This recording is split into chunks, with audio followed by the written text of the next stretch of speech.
in the mail, and it was like, oh, who is it for this time? Oh, it's for Jana. Oh, it's for Jessa. And when those letters would come, some of them were just so almost, it was mind blowing just to think that somebody thought they would walk right into your life and marry you.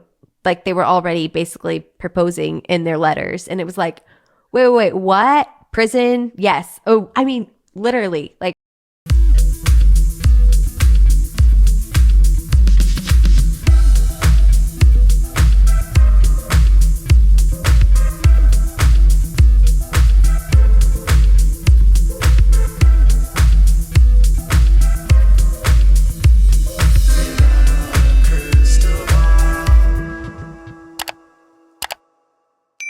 Hey guys, it's Katie from Without a Crystal Ball. Welcome back to my channel. It is Thursday, July 1st. There was a super long podcast that came out about Jinger Duggar, and she was spilling some tea, and some of that tea included love life stuff. And I was thinking, what would be more fascinating than thinking about men from prison writing letters to teenage girls on a TV show and their parents allowing them to read it?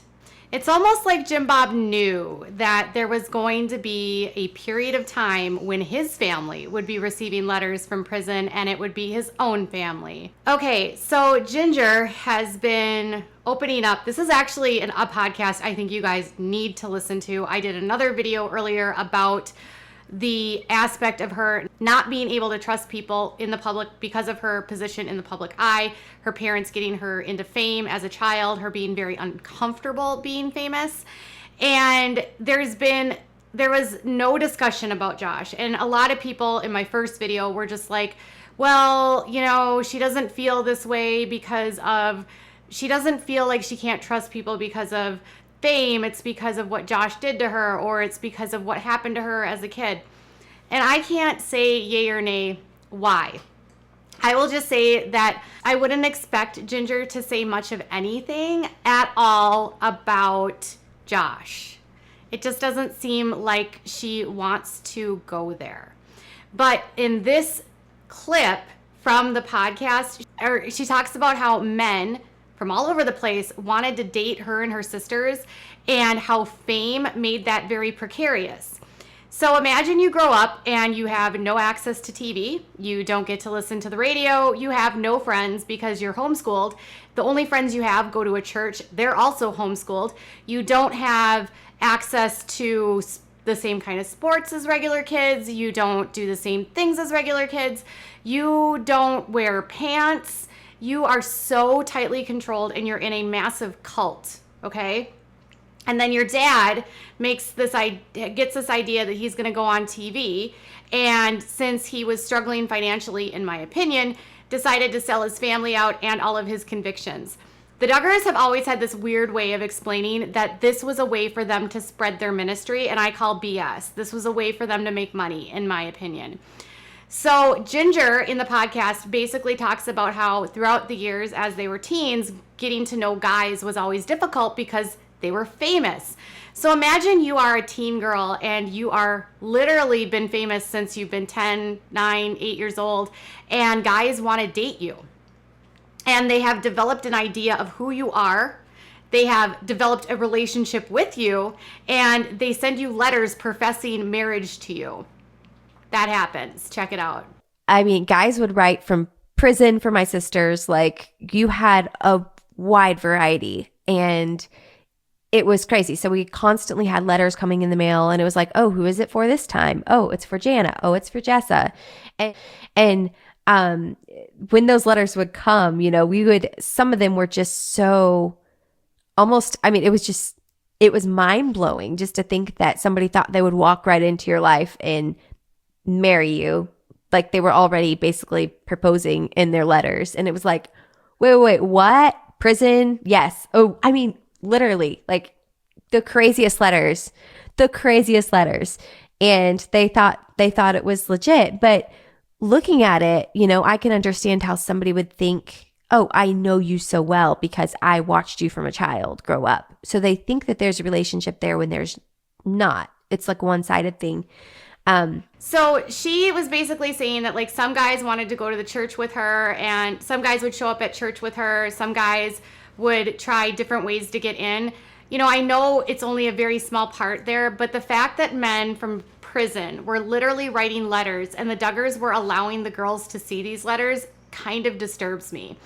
I feel like the Duggars don't have very good boundaries when it comes to their kids being introduced to strangers and having strangers in their lives, because another thing that was in her book was that she said that people were able to like come into their house, stay over, complete and utter strangers were able to come to her house, spend the night. In fact, one person stole her diary and tried to sell it on the internet. So imagine, Jinger, you are in your teen years, you've got boys from all over the place wanting to court you, showing up at your church, which would be super weird, but then you're getting letters from prison. I want to know what these guys in prison thought they were going to get from the kids. Like, they're like literally proposing marriage to girls that are young, underage. Think about that.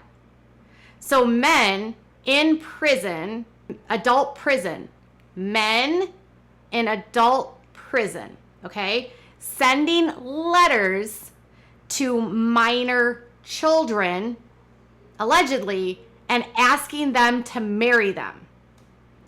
Were there no red flags going up here? Was Jim Bob just like, well, that's just another day in the IBLP? I mean, guys get married to young ladies all the time. And if you get mail, there's always a return address, right? And I'm guessing if it's coming from a prison, the return post address would tell you ahead of time that it's coming from prison. And so if your daughter, who happens to be like 15 years old, is getting a letter from a guy, say Scott, at the local penitentiary, and he's telling the girl that he wants to marry her, you would think you would stop allowing those letters to come in. Not only that, you would just think you wouldn't allow your girls to read that. Why would you give letters from men in prison to your daughters? That's weird, Jim Bob. Did he spend most of his life just completely unconsumed by chasing Josh around and making sure that Josh wasn't doing something bad? That he didn't care that literal men in prison were sending letters to his daughters and asking them to marry him? Can anyone else come here with me and be like, this is weird? Can someone else tell me? Am I overreacting? So now just think of it this way. Josh is about to go to prison. Let's just hope. And while he's in prison, imagine Josh sitting and locked up in his cell. And Josh watches TV and he sees a kid on TV and he's like, I'm going to write a letter. I'm going to write a letter to that kid and I'm going to ask that kid to marry me. And then the dad receives the letter with the postage right here telling them it's coming from the prison. And he's like, oh, it's a letter for Jana? Sure, Jana. And Jana reads the letter from the creepy man in prison, professing his love to her and telling her he wants to marry her. What kind of like boundaries are you teaching your daughters when you are allowing them to receive letters from men in prison when they are minor children, by the way, asking you for marriage? Now, I hope this isn't just, I hope maybe at some point they were adults when this was going on, but I have a guess. I have a strong guess that this was happening while they were teens, because 19 Kids and Counting was in its peak when these girls were still like teenagers. She was 10. Okay, so Jinger was born in 1993. The show gets picked up for its series when she's 10, and then it starts on the air in 2007. So by then she's like 13 years old. And so by the time it's 2015, when everything happens with Josh, she's just become an adult. So the bulk of the time that Jinger was on TV with 19 Kids and Counting, she was a minor. Some of her older sisters might have been like a little bit, because I think Jill just turned 30. Okay, so Jill was born in 1991. And Jessa was born in 1992, and she's born in 1993. Okay, you've got 3 girls right in a row, back to back. And Jill would have been the old, like Jana, I think, is born a year and a half ahead of Jill. So Jessa and Jinger and Jill are all underage, and Jana, for a large portion of this series, basically getting letters from adult men, allegedly asking them to marry them. what the hell are Jim Bob and Michelle thinking? It makes me wonder, like, how much they cared about what they were getting. Was it just like they were just so gracious that they thought like a man in prison asking for their daughter's hand in marriage? I mean, I don't think they probably took it very seriously. But wouldn't you be like contacting the prison and being like, we don't want mail from this place. Like, please don't allow people to send us mail. Or at least if you saw this, you would throw it in the trash and not let your daughters read it. Because what is your daughter learning if she's 14 years old getting a letter from a 50-year-old saying, I want to marry you? That's creepy. That's weird. It's disturbing. So Jinger says that the best part of Jeremy is that he never wanted to be famous and that she knew right off the bat that he was the one for her. Not right away, but because he wasn't interested in fame and she didn't want fame. So the guys in prison wanted a meal ticket and a young girl, which is so disturbingly gross to me. Now, Josh might end up being a guy like that, and he might be sending letters to someone. So I want to think in this context, what would you think if you found out Josh Duggar was doing something like that, and would you be okay with it? I wouldn't. So then on the flip side, why would it be okay then for an adult male to do this and send this to his sisters who are underage? It's weird, it's creepy, and it's again another reason why I'm so glad the Duggars are not on the air, because I do not think they have ever protected their girls. All right, you guys, tell me what your thoughts are in the comments below. Bye.